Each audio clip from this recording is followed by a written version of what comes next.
네, 오밤중의 뉴스 함께하고 계신 지금 시각이요. 12시 43분을 지나고 있습니다. 아, 47분인가요? 아유, 네. 예. 마지막 주제는요. 이동관 아들 학폭 사건의 전말입니다. 이동관이요.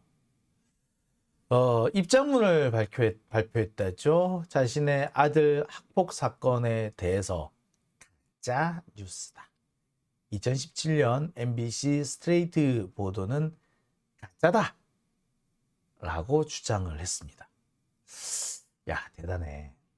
아니면 그때는 왜 아무 말 안 하고 있다가 이제 와서 갑자기 가짜다 라는 얘기를 하는지 모르겠어요. 근데 과연 가짜인지 한번 봅시다. 자, 당시 내용은 이렇습니다. 2011년 하나고 1학년생 이모근은 동급생들에게 두려움의 대상이었다.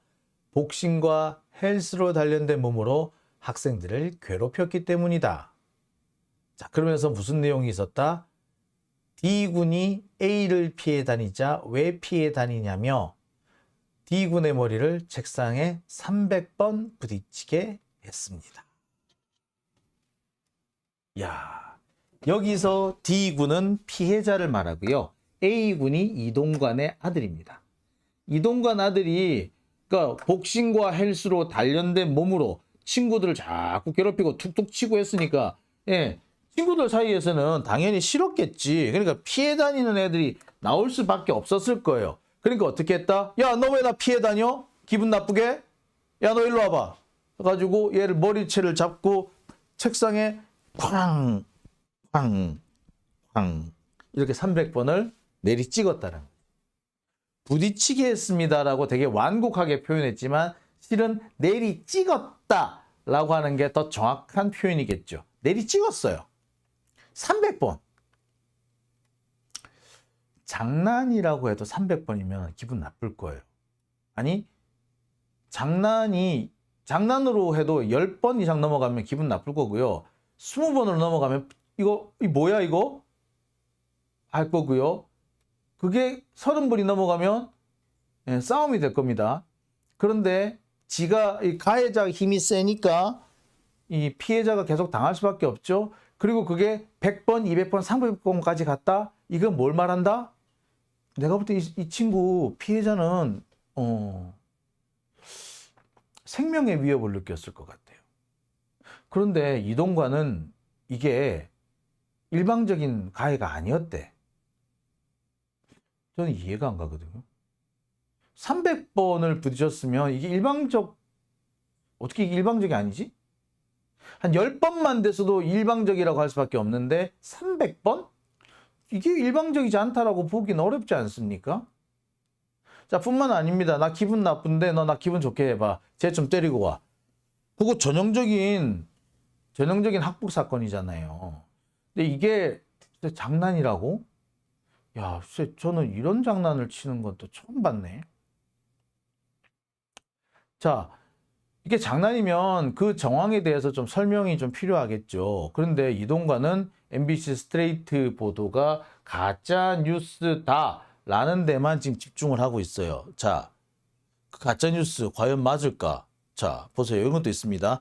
복싱 헬스 연습을 한다면서 옆구리와 팔을 계속 강타했고 침대에 눕혀서 밟거나 험악한 분위기를 조성했다.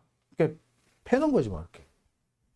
근데 이런 손버릇이 나쁜 애들이 있죠. 이런 애들은 뭐다? 본인은 장난인데 당하는 사람은 장난이 아닌 경우가 많고 문제는 이런 애들이 지가 때리다가 지가 기분이 나빠져가지고 괜히 상대방을 더 괴롭히는 피해자한테 탓을 돌리고 피해자를 더 괴롭히는 핑계거리를 삼는 그런 경우도 많죠. 자, 이게 다 어디에 처음 보도됐느냐 하면 MBC 스트레이트에 보도가 됐어요.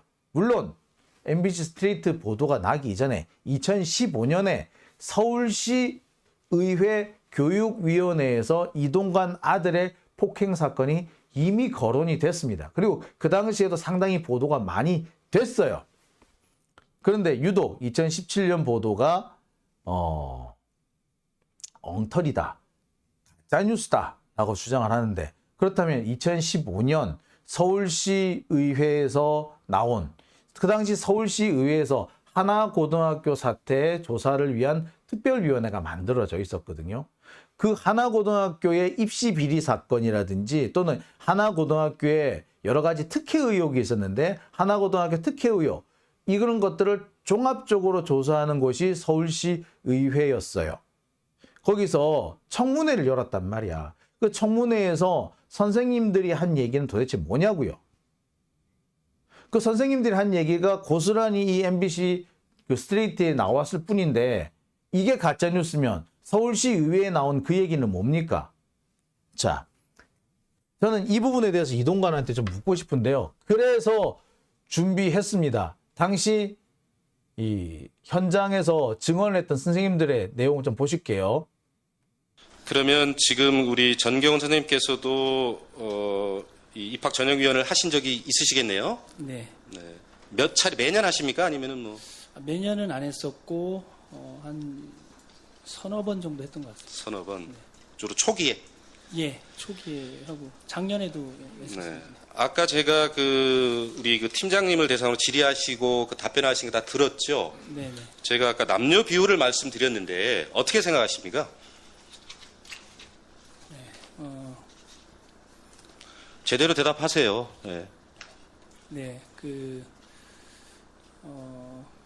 기숙사 수용 문제도 있고 해서 남녀 문제를 고려하지 않을 수는 없습니다. 네. 아, 기숙사가 그 시설이 남녀가 뭐 이렇게 사용하는 이 뭐 어떤 그 특성상 수용 인원이 중요하다. 그렇기 때문에 뭐 그런 비율이 나왔다 이런 말씀입니까? 예, 예. 아, 이게 말이 안 되잖아요. 어떤 학교에 입학한다 하면 당연히 그 전형 요강에서 내세운 기준에 따라서 성적을 산출하고 그 성적에 따라서 남녀 상관없이 상위자부터 그 선출하는 그 인원수까지 이렇게 순차적으로 하는 것이 맞지요. 그것이 남자가 많든 여자가 많든. 근데 그 학교의 시설이 남녀 비율이 뭐 이렇게 그 시설 때문에 그렇게 했다고 하는 건 상식적으로 납득이 되지 않습니다. 어떻게 생각합니까? 예. 근데 당시에는 이제 남녀 인원도 고려를 자, 좋습니다. 그렇게 남녀를 비슷한 비율로 선발한다고 하면은 입시 요강이라고 그럽니까? 입학 요강이라고 그럽니까? 이렇게 학생들을 뽑겠다라고 하는 그런 학교에서의 여러 가지 논의 과정을 통해서 결정된 그런 것에 기초해서 해야 되지요. 네. 근데 제가 봤을 때는 그런 거에 이 남녀 비율에 대한 것은 전혀 나와 있지 않아요. 그런데 시설 문제 때문에 예를 들면 화장실 같은 거 이런 것 때문에 남녀 비율을 맞췄다? 본의원으로서는 도저히 상식적으로 이해가 되지 않습니다. 자, 본의원이 생각할 때는 특별히 조작하지 않고서는 이렇게 나올 수가 없고 그래서 저는 그 입학 전형위원회에 또는 위원들에게 학교의 책임자분들이 어떤 요구를 하지 않았을까. 예를 들면 아까 말씀하셨듯이 시설 문제 때문에 남녀 비율을 좀 조정해라. 실제로 그런 요구를 받았습니까? 예, 조정하라고는 얘기 들었습니다. 자, 분명히 말씀하셨습니다. 입학 요강에도 남녀 비율에 대한 공고가 없었습니다. 그리고 그거 자체가 불법입니다. 남녀가 동등하게 공정한 기준에 의해서 서류와 면접 점수에 기초해서 1등부터 200명을 뽑는다면 200등까지 그것에 기초해서 남녀 비율과 상관없이 하는 게 상식이고 옳은 일입니다. 그러나 본의원이 아까 말씀드렸다시피 남녀 비율이 이렇게 비슷하게 나오는 것은 뭔가 조작의 의혹이 짙다. 그리고 그것에 대해서 전형위원으로 참석한 우리 전경원 선생님으로부터 그런 지시가 있었다는 증언을 끌어냈습니다. 상당히 중요한 대목입니다. 자, 그러면 성적 조작이라고 하는 정의를 볼 때 저는 두 가지로 해석을 합니다. 하나는 예를 들면 순위에 들어있지 않은 그런 학생을 예를 들면 비율을 조정해서 순위 합격권에 넣는다든가 이것도 조작이고, 원 데이터를 수정을 해서 그 대상자가 상위에 올라가서 또 합격권에 들어가는 이런 것도 성적 조작. 이 성적 조작도 유형이 여러 가지가 있을 수 있는데, 자, 그럼 구체적으로 한번 여쭤보겠습니다. 아까 그 지시를 받았다고 했는데, 자, 그러면은 보통 그 입학 전형위원회가 보면은 서류 전형도 하고 면접 전형도 하지요. 네. 두 단계로 하지요. 네, 네. 두 단계 끝나고 나서 이제 최종적으로 데이터를 정리해서 이제 합격권에 드는 학생들을 선정할 텐데, 자, 그럼 좀 더 구체적으로 여쭤보겠습니다. 아까 성비 조작에 대한 부분을 말씀드렸는데, 1단계, 2단계 좀 먼저 1단계 서류 전형에 여쭤볼게요. 뭐 이런 조작은 뭐 각 단계에서 다 이루어질 수 있기 때문에 아마 그 입시 전형위원들에게 서류 전형 단계에서 좀 어떤 이 성비 조절 뭐 이런 부분에 대한 지시가 있었습니까? 통상 이제 전형을 치르다 보면 그 마지막 단계에서 그 기숙사 수용 문제 때문에 네. 남녀를 조정하게 되면 네. 그 조정의 폭이 커지기 때문에 네. 서류 심사할 때 네. 남학생들 같은 경우는 조금 더 기준을 이렇게 좀 후하게 잡아라 뭐 이런 이야기는 있었습니다. 그러니까 이미 그 다 성적이 나온 다음에 다시 그것을 보정하려면은 힘드니까 아예 그 서류 전형 1단계 같은 경우 그 전형 단계에서 남학생들에게는 좀 더 배려를 해라. 네. 뭐 이러한 지시가 있었다는 거죠.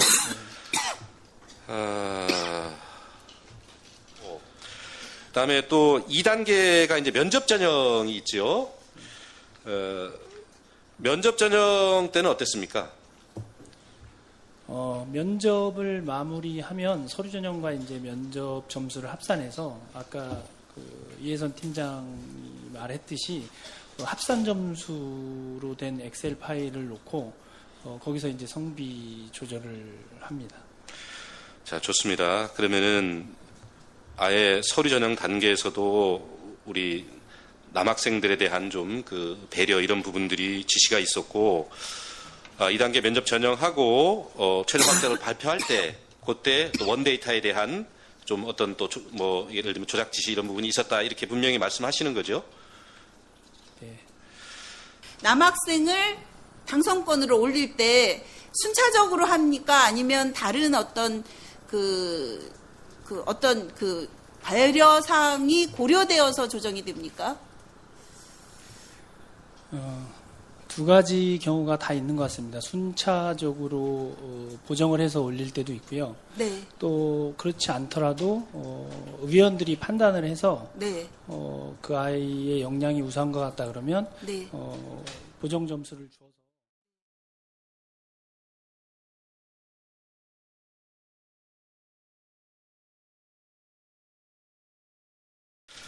자, 마지막으로 좀 몇 가지 더 여쭤볼게요. 그 학교에도 그 폭대위 뭐 학교 폭력 뭐 위원회 이런 거 있지요. 예, 있습니다. 그런 어떤 학생 간에 또는 뭐 여러 가지 그런 문제가 발생했을 때 그것을 심의하고 처벌을 하는 뭐 그런 것이 있죠. 근데 본 의원한테 뭐 이렇게 쭉 그 이 기존의 학폭위 관련해서 일부 어떤 얘기가 있었는가 하면은 뭐 교직원 회의나 이런 데서 청와대에 뭐 고위 공직자 자녀가 그 학교에 아마 다녔던 것 같은데 그 학생이 이런 그 사건 관련해서 좀 어떤 그 문제가 있었다 이런 이야기가 좀 있어요. 저 부당하게 좀 뭐 처벌을 받아야 되는 처벌을 받지 않았다든가 또는 뭐 학폭위를 안 열었다든가 또는 하긴 했는데 뭐 대충 했다든가 뭐 이런 그 증언을 또는 그런 것을 본 의원이 여러 가지 제보를 받은 적이 있는데 이런 내용과 관련해서 들은 적이 있어요? 예. 누굽니까? 청와대 고위 공직자 자녀라고 하는 학생은 신변보호를 들었다고 공직자라는 게 누구예요? 제가 본 의원이 들은 거로는 전 그 대변인을 했던 이동관 대변인이다 이런 얘기를 들었는데 사실입니까? 네. 자, 좋습니다. 그러면은 그런 정도로 나왔는데 그것이 어쨌든 그 좀 문제가 있었다라고 하는 그 정확한 팩트는 어떤 거예요? 교직원 회의 자리에서 젊은 선생님들 두 분이 문제 제기를 하셨었습니다. 그리고 그 선생님들께서 이미 그 피해 학생들이 썼던 진술서를 가지고 있었습니다. 그래서 이제 학교 측에서 그 학생들 피해 진술서 내용이 이렇게 있는데 왜 학폭위를 열지 않느냐라고 이제 교직원 회의 시간에 문제 제기를 했었습니다. 그 해당 학생은 이미 학교를 졸업했지요? 아마 졸업했을 가능성이 크네요. 네, 졸업했습니다. 예. 어쨌든 학교에서 교직원 회의 시간에 어쨌든 당연히 학폭위를 열어야 되는 사안이 열리지 않았고 그것은 그 진술서도 있었는데 피해 학생들의 그런데 그렇게 학폭위를 열지 않았던 것은 고위공직자 자녀라고 하는 어떤 이런 것들이 그런 의사결정 과정에 있지 않았나 이런 의혹을 갖고 계시다는 거죠. 어쨌든 진술서가 아직도 있습니까? 예, 선생님들. 네, 선생님들 간에 갖고 있다는 거죠. 좀 더 이 부분은 교육청에서 아마 이 자리에 사실을 인지하고 계셨으니까 관계 우리 서울시 교육청의 공무원들 와 계시니까 충분히 이 부분들을 다시 한번 확인해 보고 조사해 보시기 바랍니다.